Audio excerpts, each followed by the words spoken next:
जयपुर अजमेर से प्रस्तुत हैं प्रादेशिक समाचार।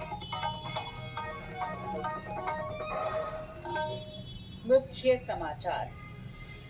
राजस्थान सहित 5 राज्यों में विधानसभा चुनावों की तारीखों का ऐलान। प्रदेश में 23 नवंबर को एक चरण में मतदान होगा। राज्य में विधानसभा चुनाव की घोषणा के